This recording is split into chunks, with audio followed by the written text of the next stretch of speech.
My name is Felicia.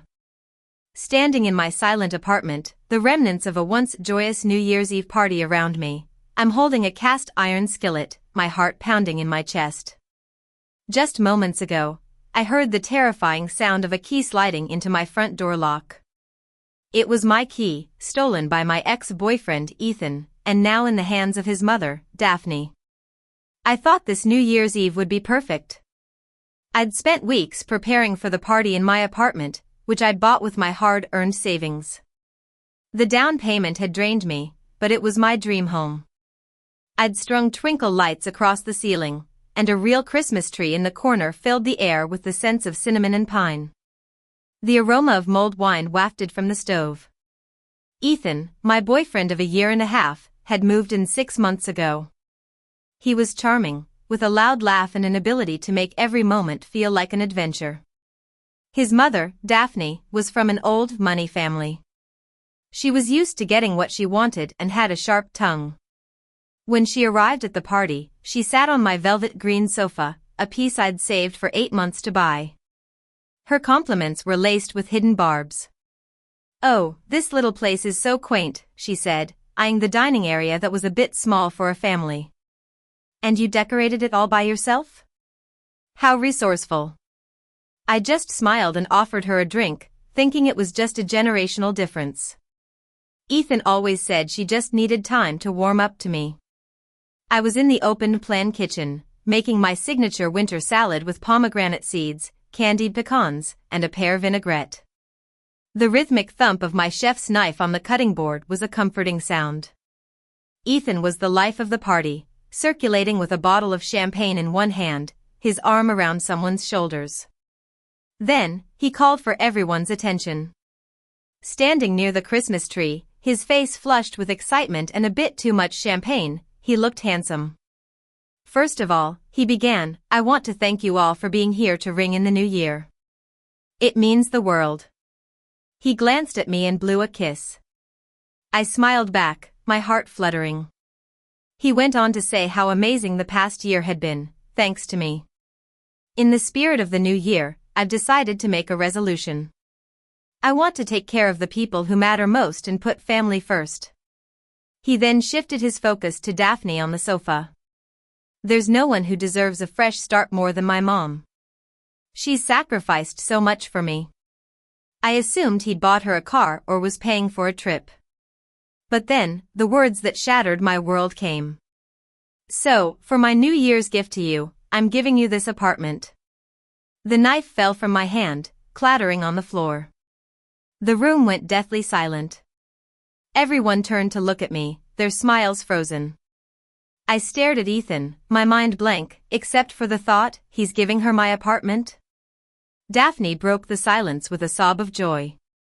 "Oh, Ethan, my darling boy," she cried, rushing towards him and hugging him tightly. A few of Ethan's relatives started to clap, but stopped when they saw my face. Ethan looked at me, waiting for me to applaud his generosity. "See, Felicia," he said, "it's perfect. Mom gets a safe place, and we can get a bigger home together." His patronizing tone and the complete erasure of me from my own life snapped something inside me. My best friend, Lily, appeared at my side, gripping my arm. "Felicia, say something. This can't be real," she whispered. I bent down and picked up the chef's knife. Holding it loosely at my side, I looked at Ethan. "You have 60 seconds to tell your mother you've made a terrible mistake. Then, take the keys out of your pocket, put them on the counter, and leave. If you're still here when I count to 61, I'll call the police." Ethan was shocked. "What are you talking about?" "This is a good thing," he sputtered. Daphne surged forward, standing beside her son like a guard dog. "How dare you speak to him like that? After all he's done for you," she shrieked. I ignored her and focused on Ethan. "One," I said, my voice cold. "You're not listening. This isn't a negotiation." Ethan tried to placate me, saying I was embarrassing myself in front of our friends. But I corrected him. "These are my friends, and you're the one who should be embarrassed. You tried to give away a home you don't own." As I counted down, Ethan blustered, saying we were a team and what was mine was his. But I reminded him that my name was on the deed, my money had paid the down payment, and my salary paid the mortgage. "You're just a guest," I said. At 59 seconds, I took a step towards the phone. Ethan finally realized I wasn't bluffing. He angrily pulled out the key ring and threw it on the counter. "Fine. Keep your stupid apartment." "We're done," he said, grabbing Daphne's arm and storming towards the door. As he left, I noticed my house key was missing from the key ring. Lily saw my distress and said, "That son of a bitch kept it." The thought of them having access to my home made my blood run cold.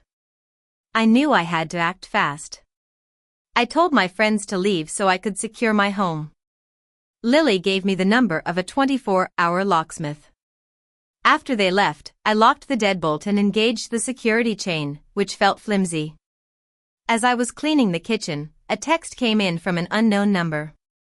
It was a photo of Daphne, standing outside my building, holding my key.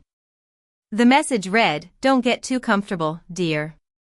A mother knows how to wait for what's hers." Then, I heard the scratching sound of the key in the lock. Fear washed over me at first, but then anger took over. I grabbed the cast iron skillet and positioned myself beside the door. Ethan's voice came from the other side, demanding to be let in. "This is private property. You're trespassing." "I'm calling the police," I shouted. He refused to leave, saying his stuff was inside. I quickly dialed 911 and told the dispatcher what was happening. Just then, I heard him trying to pick the deadbolt. I logged into the building's security camera system and recorded him and Daphne's failed attempt to break in. When the police arrived, I showed them my deed, mortgage statements, and the video. They took the key from Ethan and gave it back to me. They warned him about trespassing and harassment and escorted him and Daphne out of the building, ordering them not to return. The locksmith arrived shortly after and replaced the locks. When he handed me the new keys, they felt like a symbol of my freedom. I took down the party decorations, not out of sadness but as a way to reclaim my space. I sat down at my dining table and ate the salad I'd been making when my world fell apart. The pomegranate seeds crunched, the pecans were sweet, and the vinaigrette was perfect. As the first rays of the New Year's Day sun streamed through the windows, I realized that being alone was not a punishment but a gift. I was safe, strong, and completely free.